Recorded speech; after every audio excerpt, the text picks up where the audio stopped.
Hi friends, welcome back to KL2 channel. Big Boss Tamil season day 40. Sabri ஸ்டார்டிங்லேயே வந்து காமுட்டியும் கானாட்டியும் வந்து போய் விசாரணை நடத்திட்டு இருந்தாரு. யாராவது வந்து இந்த டூத் பிரஷ் லூஃபாவை வந்து ட்ராஷ்பின்ல போட்டதை பார்த்தீங்களா, யார் போட்டதுன்னு ஒரு ஒரு தெளிவாகவே இல்லை. ஒரு விசாரணை மாதிரி ஒரு ஓடிக்கிட்டு இருந்துச்சு. அப்புறம் அது முடிஞ்சதுக்கப்புறம் சுபிக்ஷா வந்து போய் வியானா கிட்ட வந்து அவங்க நேற்று உள்ள டாஸ்கில் வந்து கமெண்ட் பண்ணாங்களே, அந்த காமெண்டை பத்தி கேட்டுக்கிட்டு இருந்தாங்க. எதனால நீ அப்படி சொன்ன, எதுக்கு உனக்கு அந்த மாதிரி தோணுச்சு அப்படின்ட்டுன்னு. ஸோ அந்த அந்த டாஸ்க் வந்து பிக் பாஸ் என்ன நினைச்சு வச்சாருன்னு தெரியல. சுபிக்ஷா ஒரு நல்ல பாயிண்ட் அதுல சொன்னாங்க வேற. அந்த ரேங்கிங் வந்து, அதாவது அந்த 3 பேப்பர், அந்த ஜட்ஜஸ் சொல்ல முடியாது, அந்த 3 அவங்க தேர்ந்தெடுத்த அந்த 3 பேர் வந்து என்ன நினைக்கிறாங்க பத்தி தான் அவங்க ரேங்கிங் கொடுத்தாங்க. அந்த ரேங்கிங் வந்து நாட் பை மக்கள் ஆர் பிக் பாஸ் அப்படின்னு ஒரு நல்ல பாயிண்ட் வச்சாங்க. அப்புறம் அது பேசி முடிச்சோடனே நல்லா தெரிஞ்சிச்சு, சுபிக்ஷாக்கும் வியானாக்கும் ஒரு விரிசல் வந்துருச்சு. ஏன்னா சுபிக்ஷா வந்து ஓகே தேங்க்யூ மதிச்சு பேசினதுக்கு சொல்லிட்டு போயிட்டாங்க. பொறுத்த வரைக்கும் சுபிக்ஷா தான் அப்படி பாக்குறாங்க. ஏன்னா வியானா நார்மலா தான் பேசுறாங்க. வியானா நார்மலா தான் இருக்கிற மாதிரி எனக்கு இருக்கு. ஏன்னா வியானாவை பத்தி அப்புறமேல ஒரு விஷயம் சொல்றேன். இப்ப வந்து போவோம். அப்புறம் மார்னிங் சாங் ஆரம்பிச்சு இந்த டாஸ்க்கு போனாங்க. ஸோ எஃப்ஜேக்கு வந்து 2 வாட்டி நாய் குலைச்சிச்சு. நானே பார்த்தேன், என்னடா இந்த பையன் ஆரம்பத்துல இருந்து டெய்லி நாய் குலைச்சிக்கிட்டு தான் இருக்கு அப்படின்ட்டு நான் நினைச்சேன்.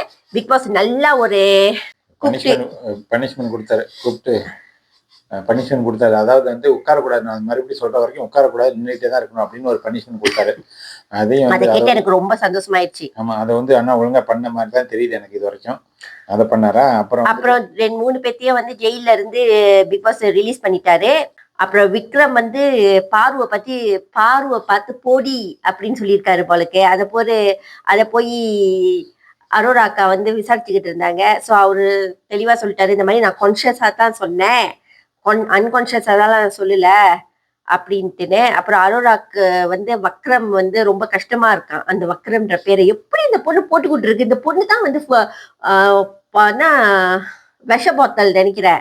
அப்புறம் விக்ரம் வந்து அங்க உள்ள வந்தோடனே விக்ரம் வந்து கிட்ட வந்து கெஞ்சி கேட்டாங்க. அந்த வக்ரம் வந்து ரொம்ப பேட் வேர்டா எனக்கு தெரியுது, அதை வந்து யூஸ் பண்ணாதுன்னு உடனே வந்து எக்ஸ்பிளைன் பண்ணாங்க வாட் இஸ் வக்ரம். ஆக்சுவலி வக்ரம்னா என்ன நீங்க சொல்லுங்க பாப்போம். தமிழ் ஸ்கூல் தானே நீங்க. வக்ரம்னா ரொம்ப ஒரு மாதிரி அவர் சொன்ன மாதிரி தான், அது ரொம்ப ஆரசிங்கான ஒரு லுக். வக்கர பார்வை பாக்குறாங்க அப்படின்னு சொல்லுவாங்க. வக்கரமா இருக்காங்க, நினைப்பு என்னெல்லாம் தப்பா இருக்கு அப்படிங்கறதான் அப்படி சொல்லுவாங்க வக்ரம். அப்ப சொன்ன ஒரு எக்ஸ்பிளனேஷன் அது வந்து டோட்டலி அது தப்பு. அவங்க சொன்னது அவங்க வந்து சும்மா வந்து மொழிப்புறாங்க. அது வந்து அது கிடையாது.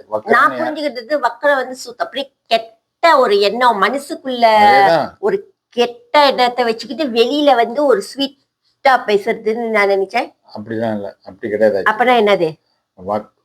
வந்து ஒருத்தரை பார்த்து ரொம்ப வக்கரமா இருக்க, ரொம்ப பயங்கர வக்கரம் அப்படின்னு சொன்னா அவரோட பார்வை, அவரோட செயல், பேசுறதுலாம் ரொம்ப கேவலமா இருக்கு அப்படின்னா அதை தப்பா யோசிக்கிறாங்க, பேசுறாங்க அப்படின்னு மீனிங் பண்ணுவாங்க. அப்புறம் திவாகர் போய் கேமராவா தேடி போய் கெஞ்சிக்கிட்டு இருந்தாரு. ஒரு ரீல் பண்ணிக்கிறேன், ஒவ்வொரு கேமராட்டையும் போய் கெஞ்சிக்கிட்டே இருந்தாரு. எனக்கு அதை பார்க்க பயங்கரமா சிரிப்பு தான் வந்துச்சு. எதுக்கு அவரு போய் கேமரா மீனுக்கு போய் நின்னாவே எல்லா கேமராவும் ஆன்ல தான் இருக்கு. ஏன்னா கேமரா எல்லாம் ஆன் அண்ட் ஆஃப் மோட்லயா போய்கிட்டு இருக்கு. அவருக்கு வந்து பர்மிஷன் கொடுத்துட்டு தான் கேமரா வந்து மூவ் பண்ணாதான் அவர் நினைச்சிட்டாரு, ரெக்கார்ட் பண்ணுதுன்னு நினைச்சிட்டாரு. 24 hours ரெக்கார்ட் பண்ணிட்டு இருக்கு. ஆனா எங்க பார்த்தாலும் போய் கத்திட்டு இருக்காரு. அதே ஒரு இரிட்டேட்டிங்கா. அப்புறம் ஃபைனலி ஒரு கேமராவை அப்படி இப்படி கண்டுபிடிச்சு ஊழ விட ஆரம்பிச்சாரு. ஆமா, ஊழ விட்டாரு. ஆனா அதை வேற சொல்லிக்கிறாங்க, அதுலதான் ஒரு பயங்கர ஃபேமஸ் ஆனாரு. அது என்ன படத்துல உள்ள இது அது எனக்கு தெரியல. ஆனா அவர் பண்ணது கேவலமா தான் இருந்தது. அப்புறம் வந்து பெஸ்ட் பெர்ஃபார்மர், மோஸ்ட் பெர்ஃபார்மர் வந்து பிக் பாஸ் கூப்பிட்டாரு. ஸோ எல்லாமே சேர்ந்து ஒரு முதல்ல சொன்னாரு பிக் பாஸ் வந்து சப்ரி அண்ட் சுபிக்ஷா வந்து எக்ஸ்க்ளூடட் இதுல வந்து தேர்ந்தெடுக்கிறதுல வந்து. ஸோ எல்லாரும் சேர்ந்து வந்து கானா அண்ட் விஜய் வந்து பெஸ்ட் பெர்ஃபார்மரா தேர்ந்தெடுத்தாங்க. உங்களுக்கு வந்து எப்படி ஓகேவா? பெஸ்ட் பெர்ஃபார்மர் கானா ஓகே, எஃப்ஜே கூட ஓகே தான், எனக்கு ஓகே தான். எனக்கு வந்து கானா அண்ட் பாரு நான் சொல்லுவேன். ஏன்னா பாரு வந்து நிறைய எஃபர்ட் போட்ட மாதிரி இருந்துச்சு எனக்கு. அதே ராஜாவா விக்ரம் உட்காந்து ஒரு எஃபர்ட்டும் போடல. ஆனா விக்ரம்க்கு இதுக்கு வந்து சில பேர் எல்லாம் வந்து விக்ரமையே சூஸ் பண்ணாங்க. அப்புறம் ஒஸ்ட் பெர்ஃபார்மர் வந்து திவாகர் கனி பேர் சொன்னோடனே எனக்கு சோ ஹாப்பியா நான் ஃபீல் பண்ணேன். எனக்கும் தெரியல, எனக்கு கனியை பிடிக்க மாட்டுது. பிக் பாஸ் சொன்னாரு கானா, எஃப்ஜே, சுபிக்ஷா அண்ட் சப்ரி இவங்க 4 பேரை வந்து அடுத்த கேப்டன்சி டாஸ்க் வந்து போட்டி போடுவாங்கன்ட்டு தென் பாரு வெர்சஸ் கனிக்கு வந்து ஒரு மாட்டிக்கிச்சு. ஆமா அது எப்போதும் உள்ளதுதானே அது. அதனால கனியோட பேச திரும்பி இருந்ததை தெரிய ஆரம்பிச்சிச்சு நமக்கு ஃப்ரெண்ட்ஸ் எல்லாம். அவங்க வந்து ரொம்ப அதே மாதிரி இந்த அது எதுனால தெரியுமா? எதுனால கனி வந்து ரொம்ப ஆக்ரோஷமா பாரு மேல இருக்காங்கன்னு இந்த வாட்டி இவ்ளோ செஞ்ச பாரு அப்பெல்லாம் ஆக்ரோஷத்தை காட்டாத கனி ஏன் இப்ப மட்டும் பாரு மேல ஆக்ரோஷத்தோட இருக்காங்க தெரியுமா? மந்திரி டாஸ்க்ல ஏதோ அதுவா இந்த எதுல? இந்த ராஜ்யம் டாஸ்க்லயா? நோ, பிகாஸ் ஆஃப் கிச்சன் ராஜ்யம் வந்து பாரு போனது சுத்தமா கனிக்கும் பிடிக்கல, எஃப்ஜேக்கும் பிடிக்கல. கனி இதோட 2-3 வாட்டி இதை தூண்டி விட்டுக்கிட்டே இதை குத்தி குத்தி குத்தி குத்தி அடுத்த ஒரு சம்பவமும் இருக்கு, அதுக்கு வருவேன். அதுக்கு முன்னுக்கு வந்து அரோரா ஒரு சபையை கொடுத்தாங்க. பாரு வந்து இந்த மாதிரி அரோரா மேல வந்து ஒரு பயங்கர அக்யூஸ் வச்சாங்க. அதாவது என்னன்னா அரோரா வந்து ஆபாச குறியீடு வந்து அந்த போன டாஸ்க்ல வந்து செஞ்சாங்க அப்படின்னு.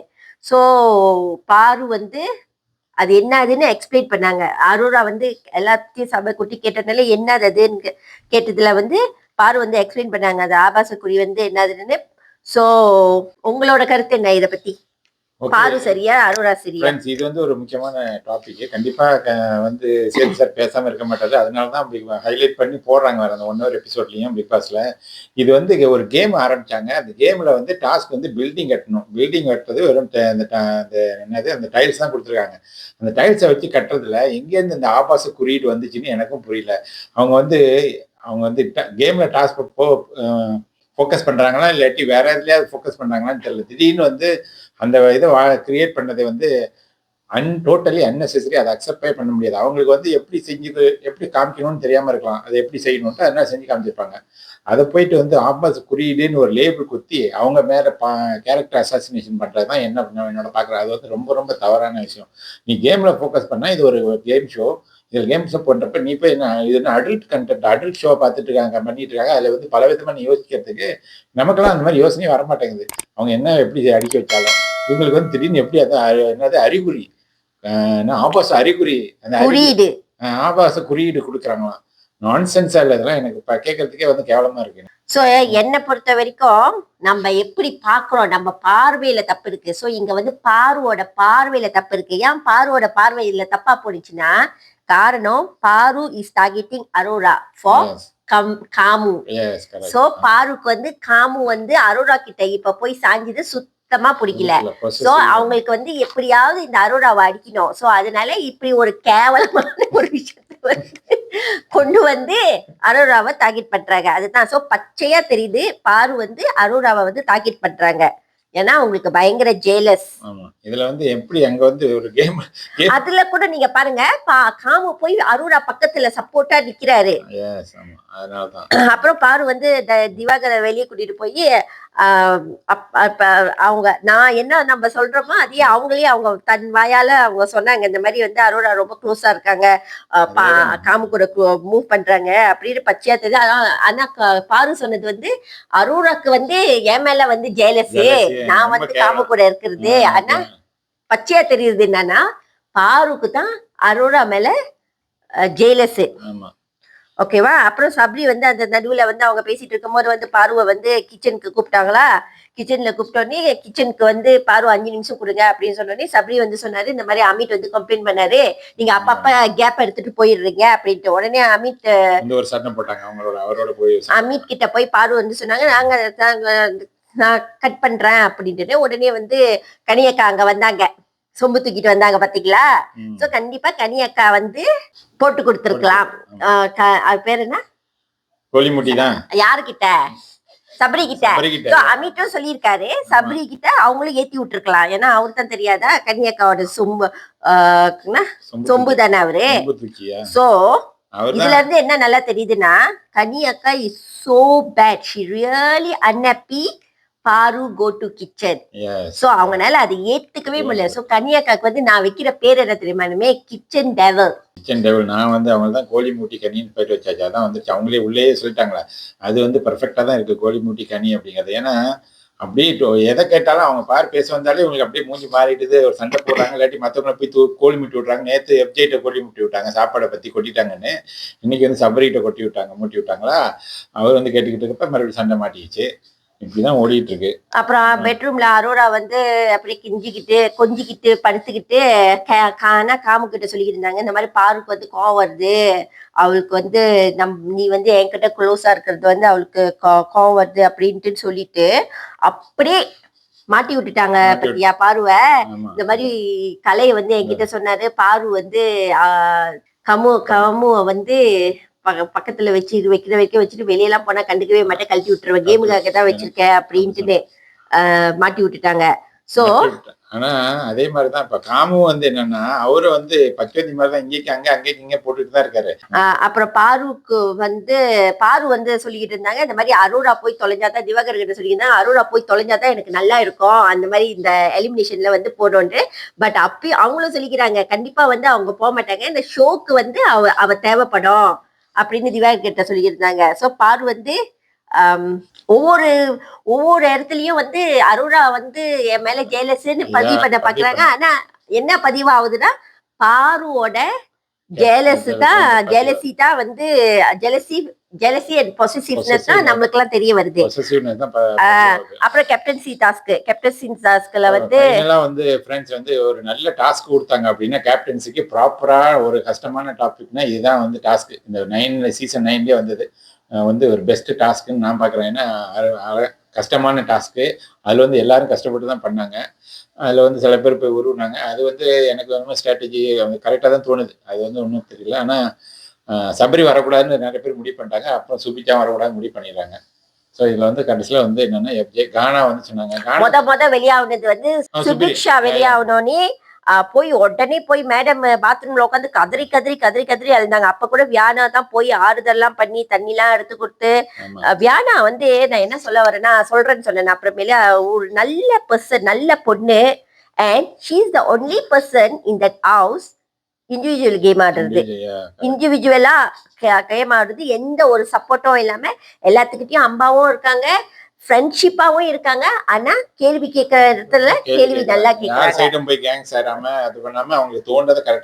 கரெக்டா பேசிடுறாங்க, தெளிவா பொலைட்டாவும் பேசுறாங்க. சோ வியானா வந்து உண்மையா ஒரு நல்ல ப்ரோக்ரஸிவா போய்கிட்டு இருக்காங்க. அவங்களோட ஏற்றமா தான் போய்கிட்டு இருக்கு இல்லையா, அவங்களோட கேம் பிளேன் வந்து குறையில. அப்புறம் செகண்ட் வந்து சப்ரி 1 hour நின்னதுக்கு அப்புறம் வெளியாகினாரு. கடைசியா யார் போய் புடுங்குறேன்னு போனா சாண்ட்ரா போய் புடுங்குறேன்னு போய் அப்படி அவரே பேலன்ஸ் தடுமாறி கீழே விழுந்துட்டாரா. அப்புறம் ரம்யா, ஐயோ இந்த ரம்யா எனக்கு சொல்ற காரணம் எல்லாம் வெரி அனோயிங், என்னமோ அன்எடுகேட்டட் மாதிரி இருக்கு சொல்ற காரணம். சூப்பர் அனோயிங் தெரியுமா. முத சுபிக்ஷா சொன்னதுக்கு, சுபிக்ஷா தலைவரா ஆகுனா அவங்களால ஹேண்டில் பண்ண முடியாதுன்னு இவங்க நினைச்சு இவங்க போய் புடுங்குறாங்களா. அப்புறம் வந்து என்னமோ ஒரு கேவலமான காரணத்தை சொன்னாங்க, ஒரு காரணமே ஒரு லூசுத்தனமான காரணம். அப்புறம் ஃபைனலி எஃப்ஜே கேப்டனா ஆயாச்சா. ஐயோ எனக்கு பிடிக்காத ஒரு நபர் கேப்டனா ஆச்சா, ஐயோன்னு தான் எனக்கு ஃபீல் பண்ணிச்சு. பாப்போம், இவரு தூங்கிட்டு இருக்காருல, இப்ப கேப்டன் ஆகி அவரு தூங்குறாரான்னு பாப்போம். கேப்டன் உங்களுக்கு எப்படி, யாரு உங்களுக்கு கேப்டனா வரணும்னு நினைச்சீங்க நீங்க? எனக்கு கேப்டன் வந்து அந்த 4 பேர்லயா, 4 பேர்ல வந்து கம்பேரிட்டிவா சுட்டி வந்தா பாத்துக்கலாம், எப்படி பண்றாங்கன்னு பாக்கலாம். எனக்கும் அந்த 4 பேர்ல 4 பேருமே என்னோட ஃபேவரட் இல்லதான் எனக்கும். அதுல எனக்கு லிஸ்ட் ஃபேவரட் சொன்னா அந்த 4 பேர்ல எஃப்ஜே வந்து கேப்டன் ஆயாச்சு. 4 பேருமே எனக்கு வரக்கூடாதுதான் இருந்துச்சு. அப்புறம் வந்து பிக் பாஸ் வந்து அனௌன்ஸ் பண்ணாரு, ஆஃப்டர் லைட் ஆஃப் வந்து எஃப்ஜே வந்து உட்காரலாம், அப்புறம் தூங்கவோ செய்யலாம் அப்படின்ட்டுன்னு. அப்புறம் மறுபடியும் அந்த ஆரம்பிச்சாங்க பத்தியா ஒரு ஸ்டோரி, அந்த ஸ்டோரிக்கு வந்தாங்க. சப்ரி வந்து அகெயின் போய் இந்த டாய்லெட்ரி மேட்டரை பத்தி விக்ரம் கிட்ட வந்து போய் பேசிக்கிட்டு இருந்தாரு. சோ விக்ரம் சொன்னாரு, என்னோட ஒரு டாய்லெட்ரிஸ் என்ன பிரஷ் காணோம்னு சொன்னாரா, டூத் பிரஷ் வந்து காணோம்னு சொன்னாரா. சப்ரி விக்ரம் ரூம் கூட்டிட்டு போய் அந்த ட்ரஷ் பின்ல வந்து காமிச்சாரு. கானா சொன்னாரு இது வந்து சென்ட்ராவோட அப்படின்ட்டுன்னு. அப்புறம் தான் மறுபடியும் அங்க வச்சுட்டாரு. விக்ரம் என்னது. ஆனா எல்லாத்துக்கிட்டையும் போய் சப்ரி வந்து சொல்றாரு என்னன்னா, இத வந்து வெளியே விட்டுறாத, உனக்கு வச்சுக்கோ, உனக்குள்ள வச்சுக்கோ. என்ன கேம் பிளான் பண்றாரு, என்ன எதுக்கு இத வந்து எல்லாத்துக்கிட்டையும் வந்து மறைக்கிறாருன்னு எனக்கு புரியல. அந்த வீடியோல வந்து அவர் என்ன சொன்னாரு, நான் பார்த்த சாண்ட்ரா தான் தூக்கி போட்டாங்க அவங்களோட பிரஷ் அப்படின்னு சொல்றாரு ஒண்ணு. அது சொல்றாரு. ஆனா சாண்ட்ரா வந்து என்ன பண்ணாங்க, அது டாய்லெட் சீனை கொஞ்சம் காமிச்சாங்க சாண்ட்ரா வர்றது மாதிரி. அதுக்கப்புறம் நமக்கு சரியா புரியல. ஆனா மறுபடியும் வெளியில சாண்ட்ரா உட்காந்துருக்கப்ப என்னோட பர்ஸ் காணும் அப்படின்னு சொன்னப்ப நம்ம நம்ம காமு போய் நைஸா போய் அதை போய் அந்த மறுபடியும் இந்த குப்பை போய் கூட்டிட்டு வந்து காமிச்சாரு. அப்ப ஆனா அது அவங்க இது இல்லை அப்படின்ட்டாங்க. அதனால ஏதோ ஒரு டிராமா வந்து யாரையோ போர்ட்ரே பண்றதுக்காக காமிக்கிறாரு. ஆனா என்னதுன்னு தெரியல. அது வந்து ஏதோ ஒரு டிராமா ஓடிட்டு இருக்கு. அது நம்ம மேபி 24 ஹவர்ஸ் பார்த்தா தான் தெரியும். 24/7ல கண்டிப்பா அது ஓடி இருக்கும். ஆமா. என்ன இவர் வந்து போர்ட்ரே பண்ண போறது ஒரு இன்வெஸ்டிகேட்டரா மாறி எல்லாத்துக்கிட்டையும் போய் ஒரு இது பண்ணி அதை வந்து அவருக்குள்ளேயே மறைச்சு வச்சிருக்காரு. அது வந்து யாருக்கிட்டையும் சொல்லக்கூடாது. இன்வெஸ்டிகேட்டர் மறைக்கலாம் சொல்ல. அவரு போய் எல்லாத்தையும் சொல்றது என்னன்னா பர்பஸா அது வந்து ஒவ்வொருத்தர் வாய்மொழி யார்கிட்ட போகுது எங்க போகுதுன்னு பாக்கிறதுக்கு தான். ஆட்டோமேட்டிக்கா காம வெட்டி உட்காந்து அந்த குரூப்ல உட்காந்து சொல்லியிருந்த காம விக்ரம் ஒரு 3 பேர்ட்டும் நீ யார்ட்டையும் கேட்காத காணாம இருந்தாரு. அப்ப வந்து யார்ட்டையும் பேசாத, யார்ட்டையும் சொல்லாத, யார்ட்டையும் சொல்லாதுன்னு. ஆனா காணா போய் காம போய் சொல்லிட்டாரு அந்த குரூப்ல. அது ஓடிட்டு இருக்கு. ஸோ என்னோட பெர்ஸ்பெக்டிவ்ல பாக்குறப்ப அந்த சபரி வந்து பர்பஸா தான் அது போட்டு விடுறாரு. அதுல ஏதோ ஒரு மேட்டர் இருக்கு. ஆனா அதை போட்டு எல்லாத்தையும் போய் அவங்களே ஆட்டோமேட்டிக்கா ஒரு இது வர வைக்கிறாரு. ஆனா நான் வந்து எப்படி பாக்குறேன்னா சப்ரி வந்து ஏதோ ஒரு கேம் பிளான் ஆடுறாரு. ஸோ அவரு இன்வெஸ்டிகேட் பண்ணி அந்த அந்த எவிடன்ஸை வந்து அவர் வந்து சேர்த்து வச்சு சத்துடைய எபிசோட்ல வந்து சேது சார் மினுக்கு வந்து உடைக்கிறதுக்கு வந்து பிளான் பண்றாரு. அவர் வந்து நல்லவர் வல்லவர்னு கட்டுறதுக்கு. அதுதான் என்னோட பிளான். பாப்போம் ஃப்ரெண்ட்ஸ் அடுத்தது வந்து என்ன நடக்க போகுதுன்னு. ஸோ இவ்வளவுதான் இன்னைக்கு உள்ள வீடியோ. இன்னைக்கு வந்து நிறைய விஷயம் நடந்துச்சு. சுவாரஸ்யமா இருக்கும்னு நம்புறோம். இந்த வீடியோ உங்களுக்கு பிடிச்சிருந்துச்சுன்னா மறக்காம லைக் பண்ணுங்க, ஷேர் பண்ணுங்க, சப்ஸ்கிரைப் பண்ணிட்டு பாருங்க. நிறைய பேர் வீடியோ பாக்குறீங்க ஆனா வந்து சப்ஸ்கிரைப் பண்ண மாட்டீங்க. தயவு செஞ்சு சப்ஸ்கிரைப் பண்ணிட்டு பாருங்க. அப்புறம் பெல் பட்டனை தட்டி விடுங்க. பாய்.